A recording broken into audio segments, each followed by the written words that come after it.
This is John. This is Danny. Welcome to Do You Know? Do you know? So, what's going on? Well, I heard that Blinded by the Lights by The Weeknd is now the most popular song of all time, according to Billboard magazine Top 100. That's cool. That's the one where he performs wearing, like, bandages. Right. Because it was about, like, a driving under the influence Yeah. kind of thing. Yeah. So, is it basically... I don't know all the lyrics to it, but I think they performed it at the Super Bowl. Yes, they did. Is it about don't drink and drive, or is it about this is what happens when you drink and drive? I'm not sure. You know, like nowadays, I don't know that songs have so much meaning as like they did in the old days. Like I think in the old days, songs carried a lot more weight. Like you could like read into lyrics and stuff. I don't know if they have that anymore. I think nowadays songs just are what they are. Huh, that's so strange. Because it's like, I remember there's a time where, like, you're feeling a certain way. Let's say you're in a relationship. And you want to tell your partner, hey, this is how I'm feeling about things. Right. You then would send them a song. You're right. And they'd be like, oh my God, that is great. Or, I can't believe you sent me that song. You know, there'd be some kind of thing. So now what do they do? What do the people? I mean, everyone's I think now you send a TikTok or you send like a Facebook like just like a Steve-O meme falling off a ladder, right? You know, you send a YouTube video. I think like music. I don't think music has as much oomph because people don't listen to the radio as much. You know, like Apple Music, Spotify, like.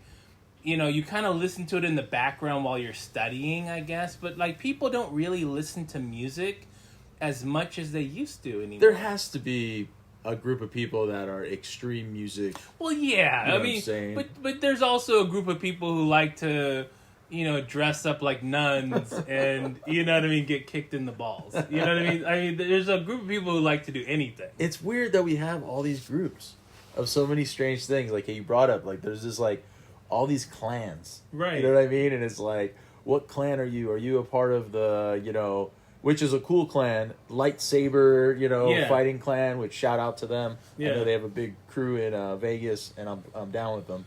But I'm just saying, being drawn to what you're into or like-minded people, it's interesting to think about. Maybe that has to do with the energy, you know. And anyway, I was reading this thing. That kinetic energy, it takes almost 3 times as much to move an object. So, for example, if you wanted to move like a aircraft, okay, you would need to use 3 times as much thrust to move it. So, scientists are figuring out with kinetic energy through other means, not just through rocket power, that they might be able to travel at the speed of light, which we all know is 186,000 miles per second, but it's actually 700 million miles per hour. Ah. So if there's a way to grab this kinetic energy using, they want to use maybe magnets, there's all these different proposals, but to find another source that isn't based off combustion. Right. I mean, where would you go? Like, think about that. If you could travel 700 million miles in an hour, that means you could get to New York from LA in like a second. Yeah. Well, I mean, now you're talking about galactic travel. Now you're talking about we can actually find out if there is life on these other on these like so-called I don't know what they call them, but there's planets that supposedly have life. They're like little Earth, like Earths. Like Earths. Yeah. So now you can send probes to these planets and in a few years find out, well, in a few years, but you know. In a few seconds. I mean, time is relative in space. Right, exactly. It doesn't even exist. Yeah. Yeah, it's just so amazing to think. I mean, I think for me, the idea of that kind of energy would be like we're teleporting. Because if you could do it with a jet, couldn't you do it with yourself, wearing some kind of whatever the device is, and just go wherever you want to go in a second? You'd have to make sure you're not blown apart, though. You know what I mean? Because the force of the air on you, like, you know how when you go really fast on a roller coaster, like you see the pictures of people's mouths, and their mouth is like blowing open, and it's like their cheeks are puffed up. So, you know, if you're gonna go that fast, you might squish yourself into like a pancake. You know what I mean? Yeah, like your body, your molecules can't take that G's. Kind of, it's the like G G's. force, right? Yeah. Exactly, because the acceleration to that speed, it depends on how fast. Like, it might take you, I don't know, an hour to get up to that speed safely. Yeah. Now, what's the difference between G-force and centrifugal force? Well, I think G-force is the force that is propelling you.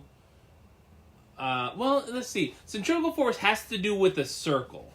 So if you are being, like, if you're turning a curve, like if you're in a car... We're on a roller coaster going upside down. Right, but centrifugal force holds you... Well, centrifugal force has to do with you going around a curve. So if you're going, like, in a curve going upside down, if you're going around a curve going to the right or left, centrifugal force is what keeps you inside the car. Cool. And centripetal force is what pulls you away from the car.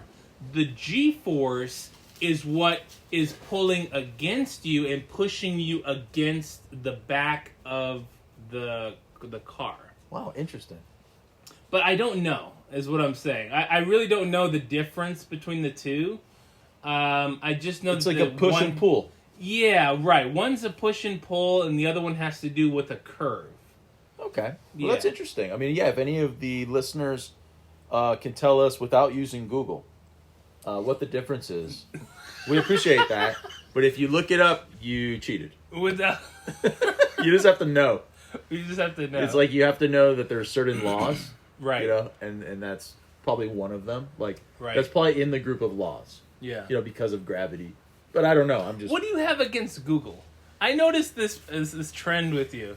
Like, here we have the sum of all human knowledge, right, at our fingertips. So we can ask anything of this, like, brain of human knowledge.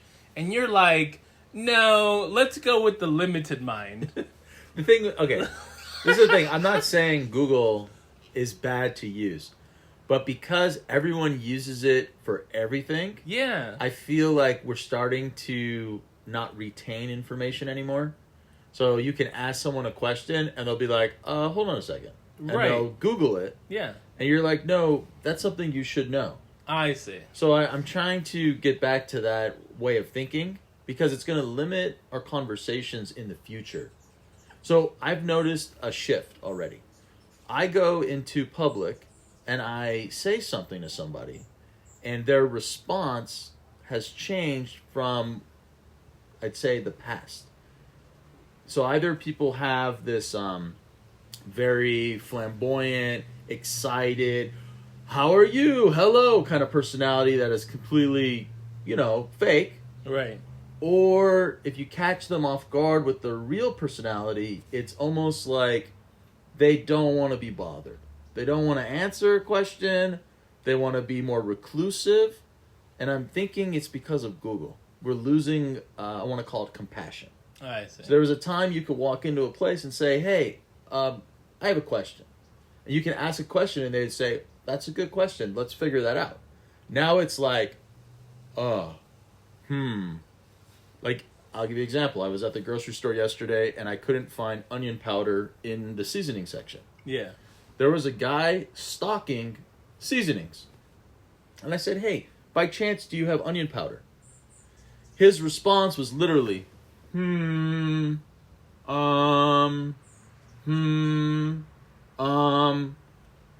guess we're out.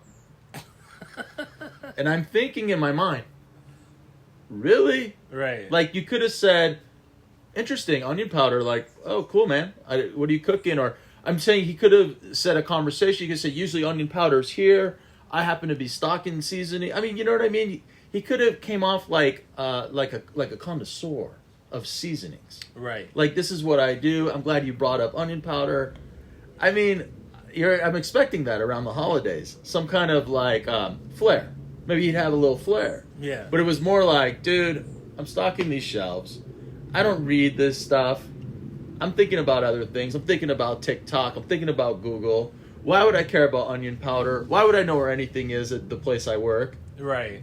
Another guy. No pride in his work. Zero. And another guy, for example, comes up to me. He says, "Sir, do you need help finding anything?" I said, I happen to be looking for hand soap. Yeah. He said, "Well, it's 2 aisles down on aisle 2. I said, "Well, thank you." Wow. I go to aisle 2. There's no hand soap on aisle 2. It's on aisle 3. So I almost was going to go to him and say, "Hey, by the way, I appreciate that customer service, but hand soap's on aisle 3, man. So you sent me on a wild goose chase. Right. Sent me to aisle 2. Wow. I mean, if you're gonna call someone out at your work, do you need something? And they go, "Yeah." Yeah. And then you send them to the wrong place. That's an F, dude. That's an F. Straight up. Yeah. No ice. That's neat. Yeah, it's hard. It's hard to shop during the holidays. I don't know if anyone else is having this issue.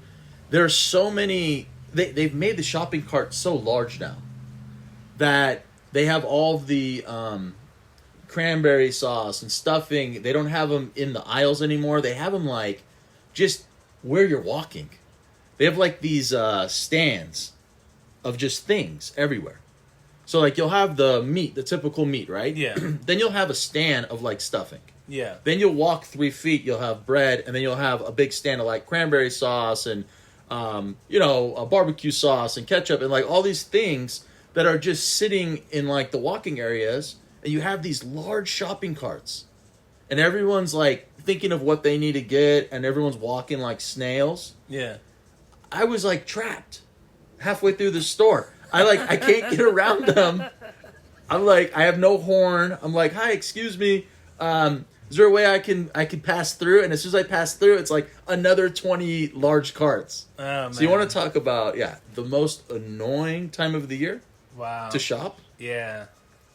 That's rough. Yeah, no horn. They need a horn on the cart, man. Something, maybe even the classic one that like da da da da da da da da da da da, like Right. something, or like "excuse me," Meep. beep beep, something to get through. I think we need to get smaller shopping carts. Well, you can do the basket, but that wouldn't cover like if you're doing a big shopping. Like you're getting a turkey, Right. Yeah. 20 pounds in that basket. That's walking like around. one thing. It covers one thing. You have like one huge arm. You're walking out. Everyone's like, "Dude, you got one big huge arm." You're like, "I kind of carry turkeys in a basket. Right. No stuffing today. I do 2 baskets. I got cranberry sauce in my pockets." Walking around. Right. I mean, you could just, I don't know. It's such a weird time of the year, and everyone, I don't want to say everyone, but I noticed in my area the way people drive right now during the Thanksgiving week. Yeah. It was hard to even exit the grocery store. Like usually you exit a grocery store with your shopping cart and people like stop. They're polite. They stop like almost like 3 feet. They give you usually like a little room to walk. Now they like right up on you. Like the cart is like stopped like right in front of me. I'm trying to pass. It makes you nervous. Yeah. It's like, are you going to mow me down? Like, wasn't there a guy who just ran over everyone at a parade? Yeah. Yeah, there was. What was his deal? He was old. Was that it? I thought Yeah, that was it. he was just old. I thought he was in a domestic dispute, and he was running from it. I thought he was old. I heard he was a rapper. Oh. Yeah, not like a famous rapper, but just like some kind of a YouTube rapper. Oh, okay. And he was in some kind of domestic dispute. I must be thinking of a different time that someone got mowed down. It was like this. Yeah, it's like this week. Oh, okay, this week. I'm thinking of an older time then. Okay, yeah, it was Yeah. this week. It was like he ran over like 40 people. Wow. In Milwaukee. Oh, okay. Yeah, that's a different one then. There's always someone running people down. Yeah, it seems to be like a common situation. Usually it's terrorism. Like I think of I always think of I'm gonna say that again. Paris. Remember the van? Yes. And then they not only ran them over. Then they jumped out with knives, started stabbing everyone. Yeah, that was unpleasant. Yeah, it was definitely sucked if you were on that bridge, just trying to catch the view. Yeah, have some croissant, some crepe. Yeah, and then freaking van with knives coming out, and they don't even have guns there, right? I know it's got to be worse to be stabbed than to be shot. I think, because it's like the terror of it, like you know what I mean, like the visual of someone coming, depending on the knife, of course. If it's like a butter knife, then not as much. But I'm saying like just a big old butcher knife. It just seems like that would be really scary because a gun is like over, like you don't even see it. From what I hear, I've never been shot, but what I hear is you don't even hear the shot that you get because by the time you're hit, then you hear it. Yeah. So it's like first you feel something, and then it's like searing pain, and then you hear a bang. So it's over before you even know it. And I'm not saying that that's not bad, but what I'm saying is someone coming at you with a knife, like you see it, it's coming at you, like now it's plunging into you, now it's pulling out, the blood is everywhere, now it's plunging back in. I mean, I think of Saving Private Ryan. Right. When you say that, because that's where he's in that fight, and then he's like slowly putting the knife in him. It's like, I still think of that where it's like, dude, that was so weak. But it was cool because it was like, that's what war is. Yeah. But it sucks. It was like, dude. Yeah, so I would definitely rather be shot than be stabbed. Depends where you're shot, too, though. I mean, there's places you could get hit. And you like in your stomach. Yeah, you don't want to be shot in your stomach. Yeah, you'd be like sitting there, feeling the pain and agony. I mean, no one wants to get hurt. I mean, we're so, it's like everyone's so tough until they get hit. You know what I mean? And then everyone realizes that, man, we're fragile. Humans, very, very fragile. Yeah, we have no claws. We have no hide. We have no fangs. Yeah, I mean, but we came from primates. Right. We should have had some of it. Should have carried over something. Which begs the question, did we come from primates? I mean, like, I'm just saying, Well, that's what I'm trying to say. I'm saying, did we come from primates? Like, why would we have such a large brain and no other tools except that we're supposed to survive by our brains? Right. Yeah, everything's just like a thinking process. Because we are able to survive by our brains. We're able to make guns. We're able to make fire. We're able to make F-14, airplanes. Right. But then also we're able to make TikToks. And we're able to make TikToks and Google and take over the world. So we're able to, do mass manipulation. We're able to use our minds to do like the most amazing things. We're able to go to the moon. We're able to go to Mars. Like we're on Mars right now. Like we have a rover on Mars sending back information. Yeah, that's pretty sick. They found a new planet in our solar system. Yeah, a ninth planet. Yeah, I saw your post. Yeah, it's very. I mean, I thought we had 9 already, and then we got rid of 1. We got rid of 1. So now we should have 10. Right. 9.5. 9.5. I mean, you can't really just get rid of a planet. Well, you can if you're NASA. Like you can't. Okay. You kind of can. You can't have me in kindergarten. Right, doing like kings play chess on fine grained sand or something. Yeah, it's like, and they have the solar system. Right. And they're explaining how it works. And then to go, 10 years later or whatever, what is it? Mercury? Pluto.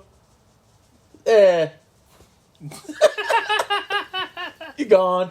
Yeah. What did Pluto do? Yeah, man. Well, that's part of evolving. That's part of like, getting with the program, like staying relevant. Things change. Yeah, I mean, but now we're back to 9.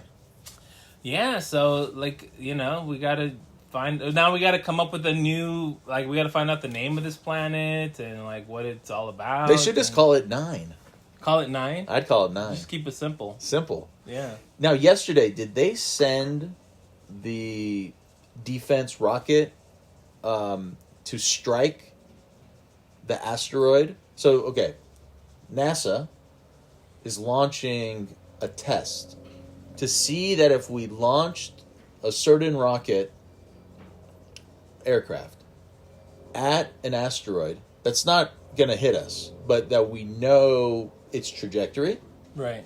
If that will send it off its course, so that in the future, if we do have an asteroid coming at us, oh, so they're going to practice. So they're going to practice with one, and either it was last night or today, depending on weather. I see. So I'm curious of how that went. I wonder, did it work? And is that? I'm surprised they've taken this long to practice. I know.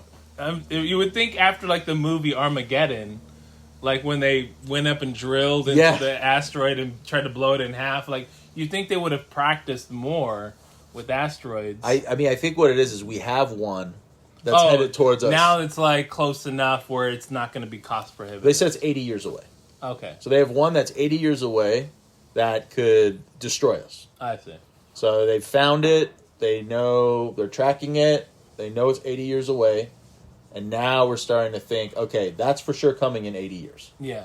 How are we going to defend ourselves when it gets here? Right. It's like the size of Texas. Right.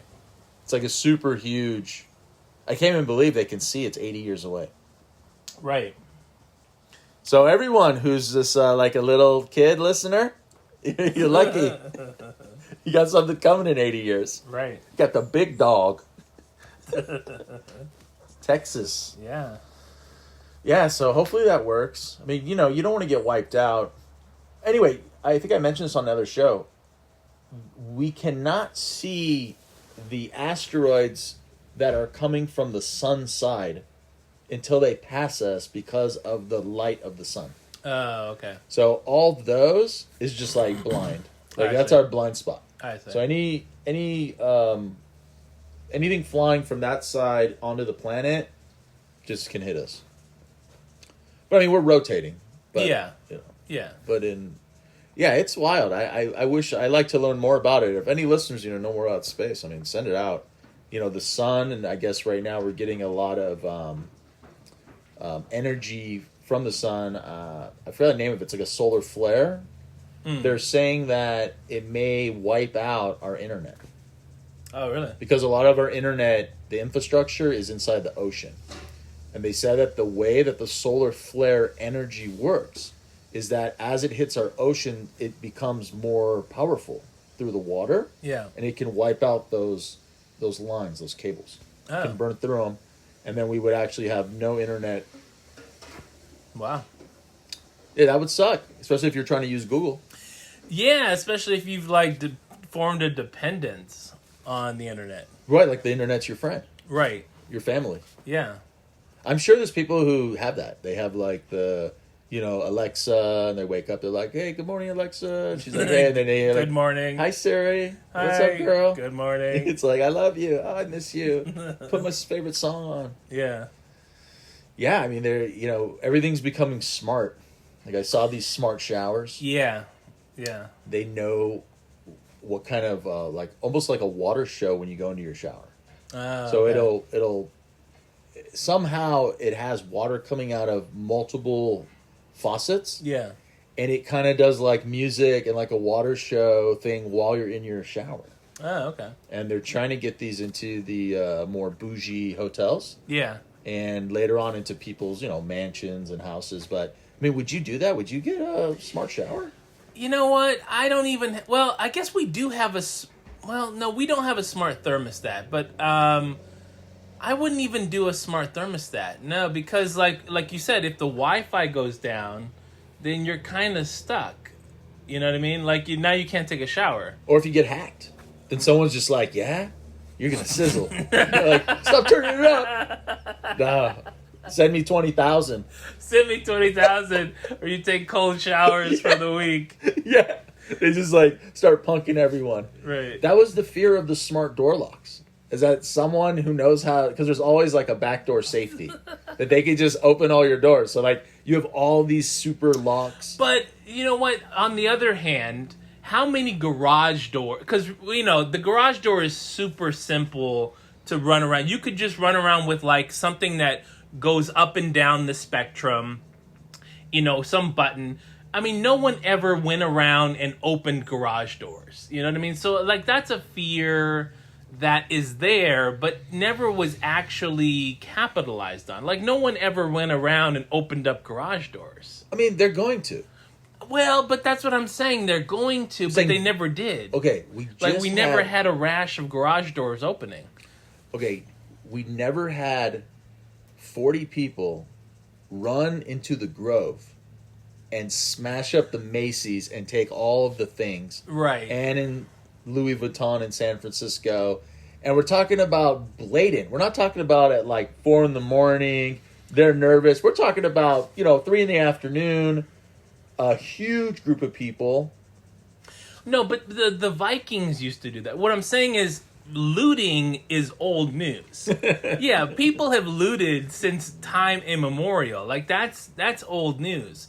What I'm saying is the idea of using technology to just go around and randomly open up people's things for no apparent reason. I mean, if you're doing a burglary, burglars have done that, and the same thing goes with car alarms.